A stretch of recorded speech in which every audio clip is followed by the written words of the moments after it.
I'm not sure if it was downtown or uptown, but you were always going to town, and town was the main street. It was a wonderful place to grow up. Main Street used to be you met everybody and everybody talked to everybody. There was a bond between all of us. We didn't lock doors. We didn't think about being afraid. I was never afraid. I never knew what it was to be afraid because all of us felt secure within our neighborhood. But the heart of Las Cruces was St. Genevieve's Church. Walking from my house to church, didn't worry about, being bothered by anybody or whatever. Not until the later years before it was torn down. I'm a native Las Crucen. I grew up there on Main Street. I was born and raised in Las Cruces. I am a native resident. Lifelong Las Cruces. 4th of July, there used to be some stories. Bob Bush, he lived in the west side. And the west side was over the viaduct. And he had one time he had 2-inch firecrackers and was throwing them around. And Johnny Moore was a policeman, and he said, "Bob, you're gonna go back to across the railroad tracks, and don't you come back here no more." He never did come back to the downtown, Bob Bush.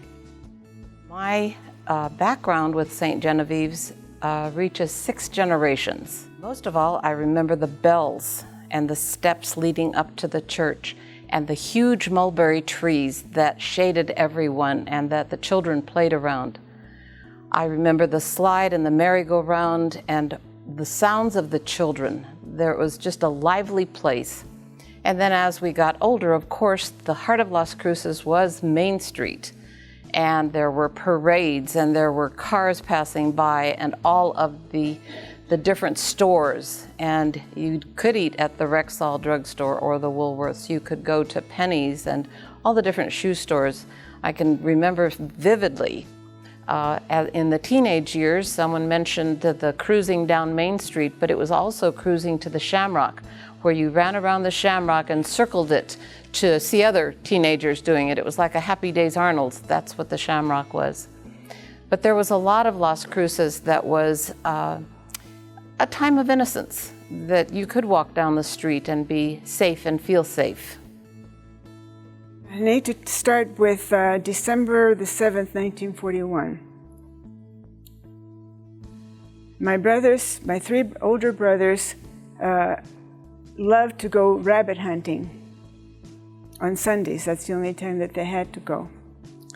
And our backyard was a desert because there was really nothing there. It was the desert. But my mother says the only way that you can go rabbit hunting is for you to go to church first. So the earliest Mass was 6 o'clock, and they were all altar servers, so they went to Mass at 6 o'clock in the morning.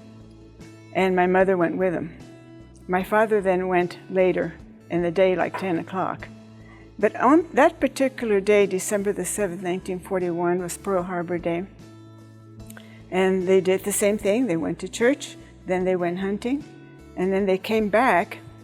And my brother Reuben says, as soon as we opened the door and we saw my mother and dad at the kitchen table, we knew something was terribly wrong. And they thought, what did we do wrong? And they blamed themselves, thinking that my mother was crying because something that they did wrong. And then my father sat them down. My father was a World War I veteran, disabled. And he told them, sit down, we need to talk to you. And told them about Pearl Harbor and the bombing, and that we would probably go to war, and they would probably have to go to war as well. The two, my brother Joe was the oldest, and then Reuben, and then Fred was the next one. So from there, I was 8 years old at that time. From there, think now 4 years later, fast forward 4 years later, and it was August the 14th, and it had been raining in Las Cruces, which was very unusual, and for weeks and weeks at a time, but it wasn't a rain that caused floods. It was a very nice rain. And I was at home with my mother, and I'm thinking it was about probably 10 o'clock in the morning when the church bells of St. Genevieve started ringing. And they rang, and they rang, and they rang. My mother was ironing, and she says, "You need to go to the church to find out why the bells are ringing." And it was raining. So, and she said, "Run."